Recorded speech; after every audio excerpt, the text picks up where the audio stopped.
Bueno, compañeros, después de la primera prueba totalmente superada, vamos a ponernos un poco más brutos, en este caso, con el corte de la maroma, ¿vale? De la cuerda gruesa. Bueno, que no hay que hablar más, que vamos a por ella. ¿La cortará? ¿No la cortará? Hombre, fijaos que, claro, que no es una cosa sencilla, pero bueno.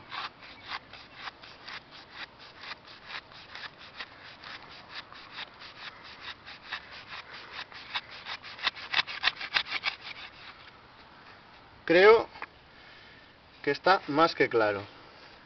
Vamos a atacar por aquí. Y os digo que a pesar de estar haciendo fuerza, evidentemente para cortar estas cachos de cuerdas, cuidado, o sea, cuidado. A ver.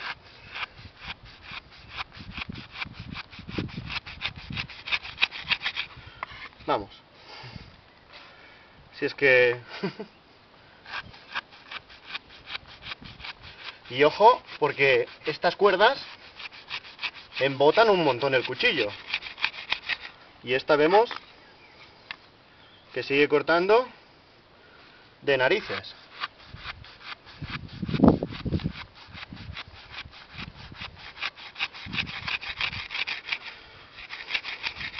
También la madera es que es un poco... Ahora. Bueno. Es que, vamos. Yo creo que pocos comentarios se pueden hacer al respecto. Al menos en cuanto a poder de corte. No sé. En cuanto a poder de corte, está clarísimo que, vamos, que corta maravillosamente. Yo diré que no la he retocado. O sea, viene con el filo de fábrica.